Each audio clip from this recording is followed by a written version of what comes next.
welcome one-on-one with Michael Jordan Lukomwa. Now, this time round, I'm having a special one. We're dedicating it to our brothers and sisters, people living with disabilities, not only here in Uganda, but everywhere in the world. Why? We are going to discuss something pertinent to do with them. At least every family has one or two people that are living with disabilities. But there's something pertinent that really needs our attention. They're not given, many of them end up not being given an opportunity to go to school. If they do it halfway. It's a few that actually have it entirely to the end, and it's termed as not being inclusive, not having them included within the education system, or when giving out the education as a service. So we're going to discuss inclusiveness, the inclusion of people living with disability in education. I have a guest who is also a guest again in Uganda, but she's working with some people are very own here to see that such things really are touched, and we're going to have a discussion with her. Today still it is very special that our show has an interpreter, a sign language interpreter, because we're talking to people living with disabilities. Definitely they need to get this information home, and that's why we are having them here. So join me, welcome Miss Dr. Christina Zakaria and our sign language interpreter for this evening, Miss Resti Nakawesi. You're most welcome, Doctor. Thank you so much. I'm so excited to be here, and I'm so excited to be in Uganda. Really? Yes. For how many times have you been to Uganda? I have been here for 8 hours. Okay. Once. This is your first time to be here? This is my first time to Uganda. You're yes. most welcome. Thank you. You can very see much. the green, you can see the beautiful country you're in. I feel so welcome. Everybody has been so nice. The Tanawisa Foundation has welcomed me with open arms, and I am just happy to be here to amplify the work that they are doing. Okay. What are you here to do? Yes, Briefly. great question. So the Tanawisa Foundation, and I also know that I am having a southern accent, so I'm probably pronouncing that wrong. But the Tanawisa Foundation is really an advocacy-led organization that is on the ground here in Uganda advocating for inclusive health, inclusive education, and inclusive policies. And so how I got involved, which I'm just feel very blessed to be a very small part of this, is they applied to be a Fulbright scholarship program where they have gotten money to be able to embed these certain policies and practices here in Uganda, and bringing over a disability expert to help amplify their voices. When you talk about inclusiveness of people living with disabilities, I want somebody watching us to understand what exactly it is. Yeah. Tell us. Yeah, so how I kind of wrap my head around this is if we can start looking at a situation, any situation, and start asking ourselves who is not at the table. So, for example, when I was flying over here to Uganda, yes. When you're looking at the different movies, I started to look to see, are there any movies that are representative of people with disabilities? The answer to that question was no. So if I'm on the outside looking in, and I don't have a disability, but I am an ally, I do want to amplify their voices, we need to start advocating for that representation to be a part of everyday life. So an example in schools, are students with special needs, with disabilities included with students that are typically developing. So hand in hand, side by side, learning together. The student with disabilities might need special accommodations. Definitely. Or Basing they on might their not. disabilities, the different disabilities. Potentially. So, and I could go on and on and on about what this looks like. The other thing that I will say is that, we're talking about like school as far as, sitting in desks, but also what does extracurricular activities look like? Are they playing football together? Are they playing basketball together? these kids play in their communities, and I've actually even seen them within the 8 hours that I've been here. So how could they be playing together at school? So when we talk about inclusion, we're talking about nobody gets left out. Technically, you know that these people are people that live with disabilities. Like you said, they have different needs. Yes. Because of the different nature of the disabilities they live with. Technically, how possible is it to be included, to have them live together the same way, on a par with people that have no disabilities? For example, we have children with disabilities on their legs, Yeah. with disabilities on their arms, some with sight problems. They have special needs. They need special aid. You're talking about playing football with others, playing with these other people that have no such challenges. How easy is it to mix them and have them in the inclusion that you're talking about? Such a great question, and you see me smiling. Okay. Because when that happens, first of all, it's pretty easy to do.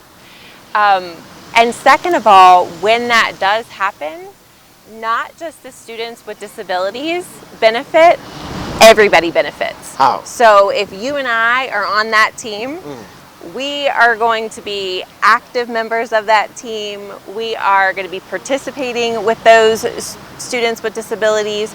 We are going to be demonstrating caring, compassionate interactions. We look at just an appreciation for life in a different way. And, people, when they're given a chance to really demonstrate inclusion and can get over their own personal biases, really beautiful things happen. And so, you look at this partnership right now with the Tunawiza Foundation, who is ran by a woman who has a physical disability, who, we've been all over Uganda today, and that's not me. That's me being better for that. She is driving a car in Uganda that if we were looking just because she has a physical disability that she couldn't do those things, we're really secluding her and discriminating against her just on the use or the non-use of one part of her body. So if you met a teacher that has children with physical disability and others that don't have any physical disability, how would you advise this teacher to have these children play together and do everything together? Technically, how would what would be the best way to have them, to have the inclusion you're talking about in practice? It's a great question, and I have a couple of different answers for that. One, kids are super smart and they're super resilient, that a lot of times they would figure it out before we would even have to say, you can participate in this way. So that's my first answer. My second answer is that, whenever we're talking about inclusive policies, inclusive procedures, there is a training component that goes along with that. So, policies where training is funded for teachers who are teaching both set of students, training for the students. There are so many different options of, is it a peer mentor program where there are so many examples of that, and I know that even in Uganda that is already happening some places where a peer that does not have a disability is matched with a peer that does have a disability. And there are multiple ways that you can do that. And the other thing is really just, again, utilizing those best practices. So we are demonstrating empathy, caring, compassionate interactions. We're using positive reinforcement. And it's really a beautiful thing when you see it all come together. What is the picture in terms of figures and rates of inclusion of children and people living with disabilities, especially in the education line? Yeah. So this is not, just a Uganda thing. This is not a US thing. This is really a worldwide thing. And there's a lot of different policies and actions going on right now at the national level. But so in 2009, the CDC came out with the first global health report on people with disabilities and Yes. some of their, nationally what we should be doing for inclusion at the policy, individual, and group level. And so really the key thing to take away from that is looking at disability as a set of participation within the community. So it's not something that if I can't use my legs, that we're fixing me. That if I can't use my legs, let's use universal design to fix the community, to fix the classroom so that I can. So what that means is somebody with like a physical disability, that we would put a ramp in so that once we get them in there, they don't really need any other accommodations. Somebody that can't talk or use their words, maybe, or talk verbally, I should say, they have an assistive communication device where they are finding a picture and they're saying, something out through that device. So, again, this isn't just Uganda or the U.S. This is really a continuation of looking at participation differently. So there is a problem globally. A problem globally. Every place is at a little different spot. Yes. Because of the national policies that are either in place or not in place. But everywhere is trying to advance the inclusion of all people. What are the things you think should be put in place or done to ensure the inclusion that we yearn to see? So first, and can you mention some of the things you think sure, their existence means then the inclusion is available and existent? So, hearing your question, inclusion is definitely a continuum. And so like I mentioned, yes, the United States has some policies and procedures that all students, regardless of whether they have disabilities or not, are educated with definitely. their non-disabled. They all have a right to education. They all have the right and to it education. should be implemented that way. And yes, it's federal law that it has to be. So there are some places, because of that federal policy, that it's a mandate, that they are farther advanced than others. So when I say that inclusion is a continuum, what I mean by that is that you can start small. So by us having this conversation is one way to get more inclusion of people with disabilities into inclusive spaces in Uganda. Okay. By the Tanawiza Foundation advocating for inclusive practices, that's just one way that, really putting the face of people with disabilities out there and first, and listening to people with disabilities. So somebody that has a physical disability is going to be able to advocate for inclusive spaces and what they need. So a inclusive toilet, a ramp. Somebody who is blind or visually impaired is going to be able to advocate for where they are putting the sign language interpreter, or what she is wearing because they have a physical impairment that whatever it is, they're going to be able to advocate for those things that somebody without a disability can't. So listening and including people with disabilities into those conversations and into those spaces is a step. I'm sorry? It is a step itself. Absolutely, it's a step. And the other thing that's a step is that, because I'm going to back up a second. Sometimes all of this, right, it takes money. Some of it does. You think about the government being involved, and whenever we're advocating for policies and procedures, like this kind of stuff takes years, the continuum of years and years and years. So what happens is people say it's too hard, so we're not going to do any of it. But instead, really shifting that mind shift to say, what is one thing that I can do right now leave with today that would help make my small little world more inclusive? Because just by doing that, that helps. So if I'm a teacher, can I start a peer mentor program where my students who are typically go to a special school, can they do a program in the community where they're playing basketball together? Or can they go on Fridays to do some community-based learning? Or I'll take it a even smaller step, that what can we leave and do when we leave this interview? So I can go read a book by a person that has a disability and learn more about that. Because all of us, myself included, have personal biases and beliefs that we don't even know yet. There must be factors that explain the persistence of the slowness in ensuring the inclusion. Yeah. And In the world, the parts of the world where we think there is a lot of development and advancement, yeah. what could be these factors? So Because you said the problem is not in Uganda or anywhere, Yeah. but all over the world. In countries like the US, UK, and wherever, if there is no inclusion to a certain level, what could be the explanation?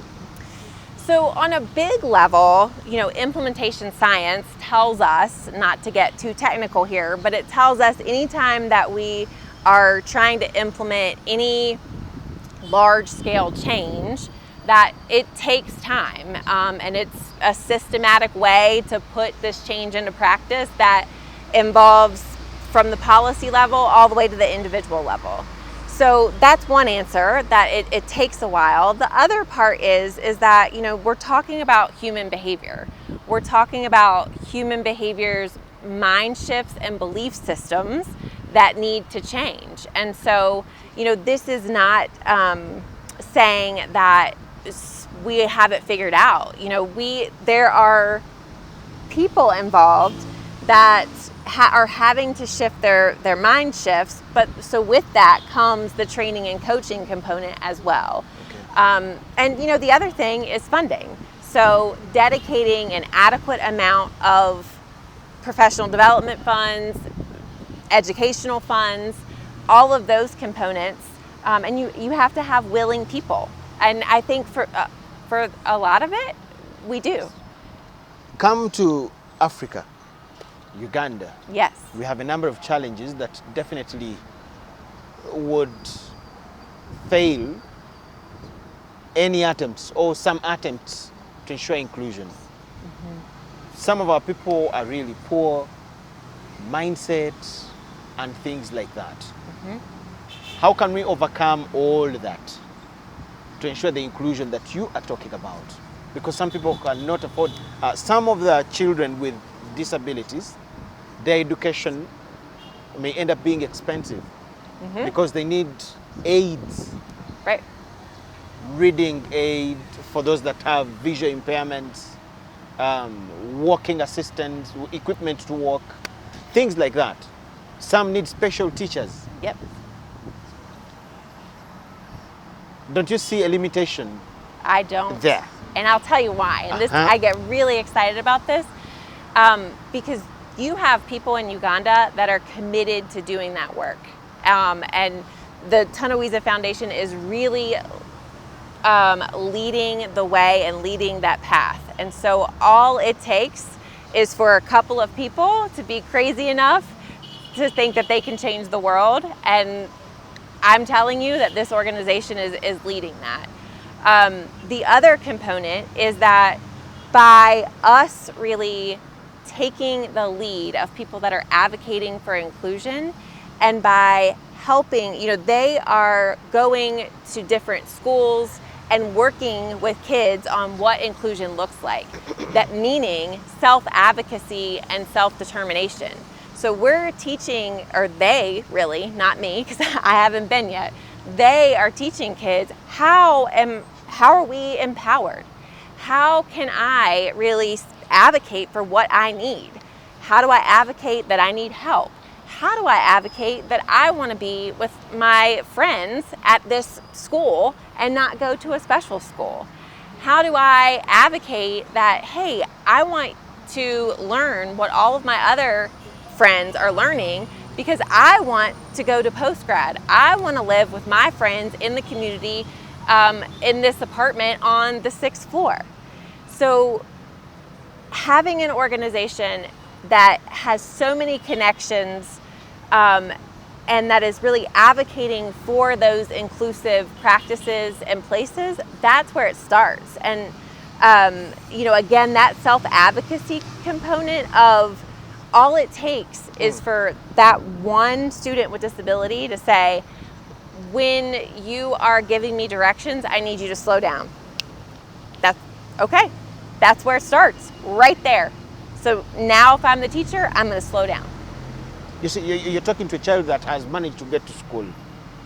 But there's that one whose parents does not even know that, for example, a deaf child can go to school. Yeah. A child with visual impairment can go to school. So where does the situation leave such a child? Yeah, and again, I think that's why I'm so excited just about being asked here for you all to be so welcoming and open to doing this interview, because again, this is where it starts. And I know that kind of sounds like oversimplified or that it should be more complex, but when we talk about that it should be a change and mind shift, that's really what we're talking about. Before beliefs can change, it's awareness. And so at any level, we have to change and get the word out that people with disabilities can be included. And so one way is, this news outlet. The other way is, just really starting that chain reaction that, now that we're talking about it, maybe somebody will see that and say, oh, well, my kid doesn't go to school. And the only thing the reason why he's not going is because he can't see. Oh, I'm going to read this book by somebody that is blind and graduated from Harvard Law and is doing, amazing things, and seeing that representation. It's just that trickle effect. Some of this information may not trickle down to the poor person at the grassroots level, those children that are in the rural parts of the world. Yeah. What would be your advice to the organizations that you're talking about that are trying to see, like Tunaweza and others? How can they help? What can they do to ensure that such information trickles down to the lowest man at the grassroots? Yeah. I think that I really, with this question, would defer it to the people in Uganda and the Tunaweza Foundation. And the reason why I'm really saying that answer is because I don't know Uganda. I'm not from here. This isn't my culture. And so, I think that... No, I'm only seeking technical information, technical advice from you. But the reason why I'm saying that is because they would really be the ones that would know how to put it into those communities. Okay. So, I can give you all the examples of all the ways that it's worked and love talking about it and appreciate talking about that. Okay. They're going to be the ones to say, we can, reach this community. We're going to 4 schools tomorrow, and trying to reach those. What is the rest of the world? For example, where you're coming from, the US. Yes, you talked about briefly, policies and things like that. But besides the policies, what else do they do that maybe we can take on a benchmark basis? Yeah. To see that we have all our children in school? So I think it's really twofold. So it starts with at the policy level of free, appropriate public education in the least restrictive environment. So that means that all of our kids, I use all loosely, most, we still do have some special schools that students go to, but we're talking about like 2 to 5% of those students with disabilities. So it starts with the policy level. after that policy level is really policy is driving the best practices that our teachers are using. So having teachers that are, we call them special education teachers, who are trained to provide specially designed instruction for our students with disabilities. We also, our parents know that it is federal law and have that expectation that their students or their kids are being taught with the other students. So, you know, it's pretty powerful when a parent comes, you know, and advocates for their kid to say, the expectation is for my kid to be in this class with all the other students. And then the last component is really, like I was saying before, of the kids themselves. So the component of developing kids that are self-advocates for themselves, that are determined to self-advocate for themselves, to state, you know, what they need, how to be included, that is going to really help with the longevity. How do we inculcate that element into a child? Yeah, it's so fun, right? Kids are so resilient that we teach them, and I'm so glad that you asked that question, because sometimes we water down the instruction for people with disabilities. So I think, oh, I have to not tell them that they have a disability. I have to dance around this issue and not tell them that they, or not even tell them, ask them, what do you need to be successful? Because if we work with them on that, just like any other kid, they're going to be able to tell us what they need. So I need longer wait time for you to, between questions. So we are developing people that understand about themselves, and that's not different than what we should be doing with all kids.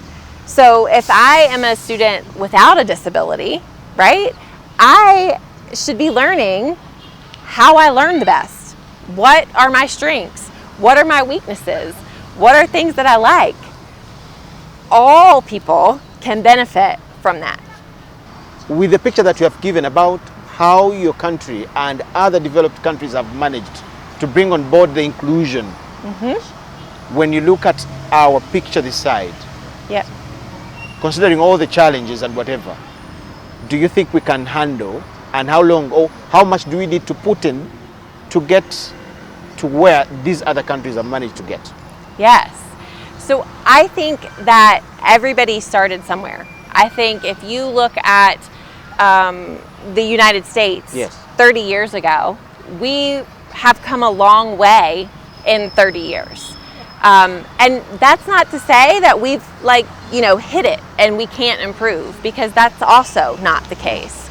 And so by everybody being committed to this inclusion process and demanding it, and going back to that question of who is not at the table, that's going to start creating change within your local communities, at your churches, at the barbecue picnic, at school. And it could be a teacher-led initiative. It doesn't have to cost a lot of money. There are a lot of things, if people kind of shift their mindsets to think outside of the box of what could this look like.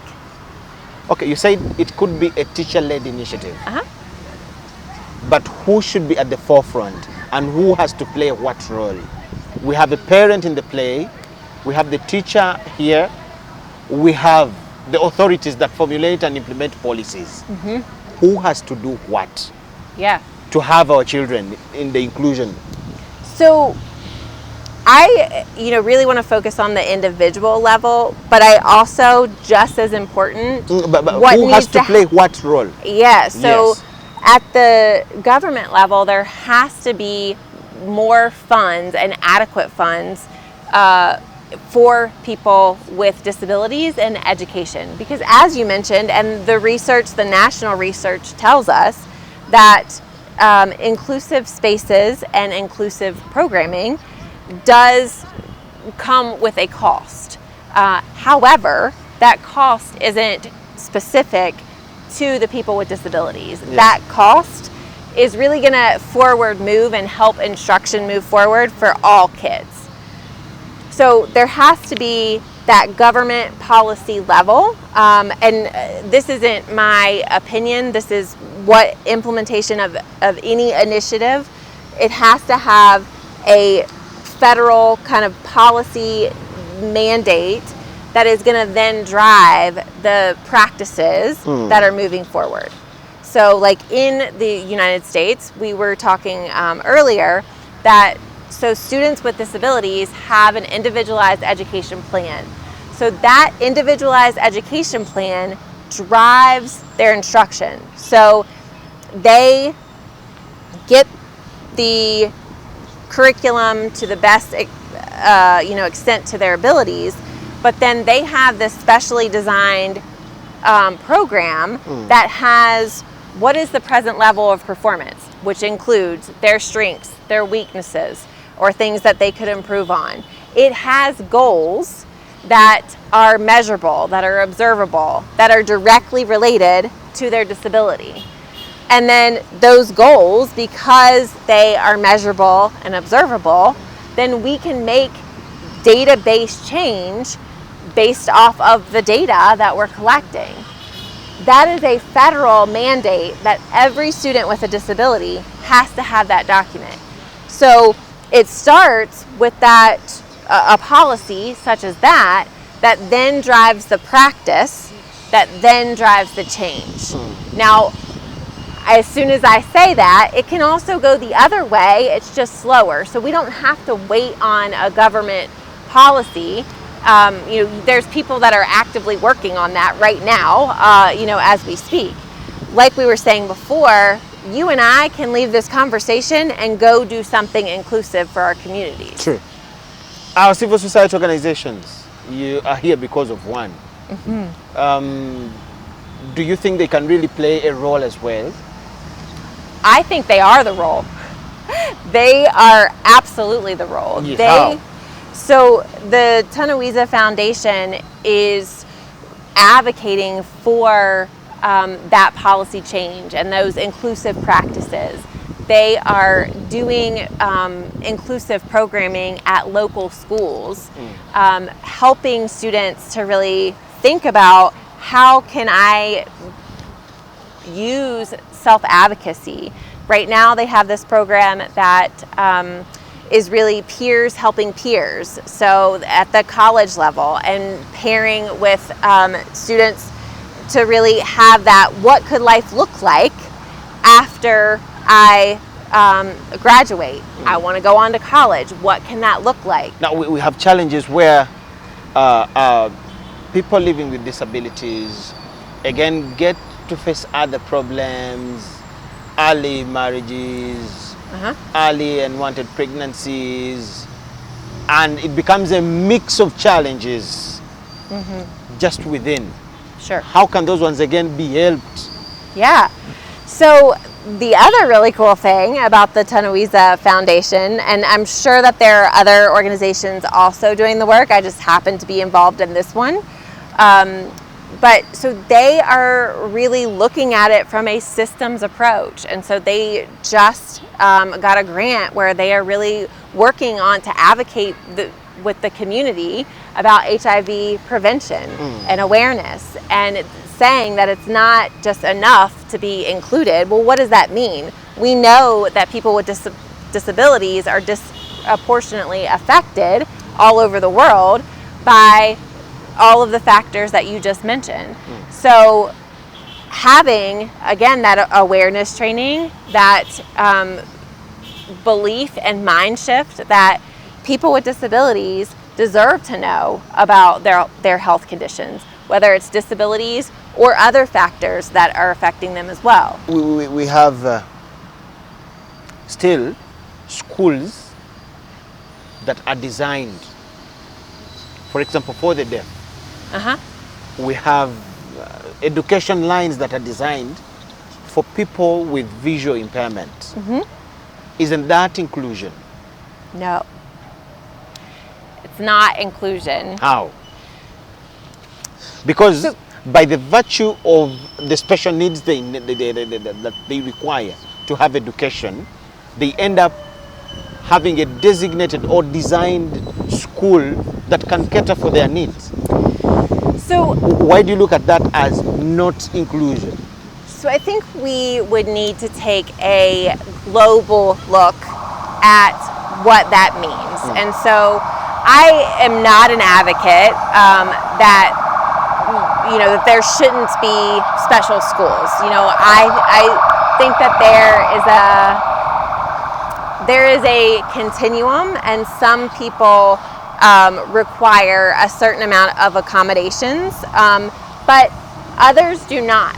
And so when we really take a wide global look and do a needs assessment, a community needs assessment, and say what is working and what is not working, and what might not be working for these 10 kids with small adjustments at their inclusive school that could be changed, that could get them to participate, then the answer is always, how do we make that environment their least restrictive? So I think it's really looking at doing a true needs assessment to say, is it that the case that all of these students over here need that specially designed instruction? Or can we make those other spaces more inclusive? Because even students with very significant cognitive disabilities, with that continuum that I was talking about, it doesn't have to be all or nothing. So I'm included or I'm not included. Somebody with a lot of cognitive just disabilities or just impairments, how can we have them be included? And it might not be the whole day, but it could be for a small chunk of the time. Of what disadvantage is it to have deaf children in a school designed for them alone? Of what disadvantage is it to them? Yeah, so the research tells us that when we do inclusion, that everybody benefits. And so what the research says from people with disabilities is a little bit mixed. So a lot of people with disabilities say, I want to access inclusive spaces. So just because I wear glasses. If we were sitting in this interview right now, if you took my ability to wear glasses or contacts away, I would have to go to a special school just because I can't see. Is that a hindrance or is that helpful? It might be specific or dependent on the individual situation. So, of what benefit is it to those with no physical disability? For example, if you have deaf children in schools with people that have no hearing impairment or anything, is it of any benefit to these other children that do not have the problem? Yes. What's the benefit? Again, whenever we do inclusion, everybody benefits. How? So how do the people that have no disability benefit from studying or living together with people that have disability? Yeah. So isn't that really kind of about making this world a better place? If I learn from a very young age how to communicate with somebody that is deaf, and they're in my community, that's making me a better advocate. That's making me a better friend. That's making me a better professional. These students are in our communities. They're ours. So we're shifting that mindset to, it's not their students, but it's our students. So I'll give you an example just from my own personal story. So when I was in middle school, a long time ago, when I was in 8th grade, we had this adaptive PE program where students with significant cognitive disabilities came, and we were doing like a peer mentor program is what they called it at the time. I was assigned this one student, and he was able to make bunny laces on his shoes and was able to tie his shoes, and it took us all year. I think that I probably learned more from that experience than what I taught him. And I will never forget that student. I am a special educator because of that student, and I've known that I wanted to be a special educator since the 8th grade. You got the motivation there. Yeah, and even if you don't want to be a special educator, it's how do we work within a school with people that aren't like me or don't look like me. And so we're not talking about just, students that are maybe deaf or have visual impairments or physical impairments, but it's really any disabilities. And again, thinking about that anybody can become disabled at any time. Disability is really, again, a spectrum. We live with it. Yeah. So you say visually impaired people being in general schools is of benefit to them and to these other people that are not. Yes, I think that looking at appropriate accommodations, looking at inclusive spaces, that if the rule of thumb is inclusion and then everything else is specially designed instruction in the least restrictive environment, then that is really best practice that is helping us. As we wind up, what would be your message to parents that have children with disabilities and they thought otherwise? They didn't have the idea that we are discussing today. What would be your message to them? My message to them would be something that actually a parent with a student with disabilities taught me, which is to advocate for them, have high expectations, know that there are going to be ups and downs and peaks and valleys like there is with any kid, but by having high expectations for them, you're going to believe that they can do it, and you're going to set the bar high. I would love to thank you so much. Thank you. Thanks for for all the having information we have shared and the commitment you have towards this. Well, thank you for doing this interview, and it's really, the commitment of the Tanawisa Foundation. I would not be here without them, and they are really the ones that are doing the massive work in Uganda. We wish you all the best and a nice stay in Uganda for the time we'll be here. Thank you so much. Her name is Dr. Christina Zakaria. She comes from the United States of America, and she is here on a mission to preach and advocate more for inclusion of people with disability, especially in education. And that is how much we managed to share with her. Our interpreter today is Miss Resti Nakawesa, and that's all we had for you this evening. If you had a child with disability, it starts with you, then the next step is look at the policies and whoever will help, but it starts with you, the parent, and you, the person living with disability. You also, according to what she says, you must be this person who advocates for what you deserve. Thank you so much for watching. My name is Michael Jordan Lukomwa. Enjoy the rest of the evening. Bye-bye.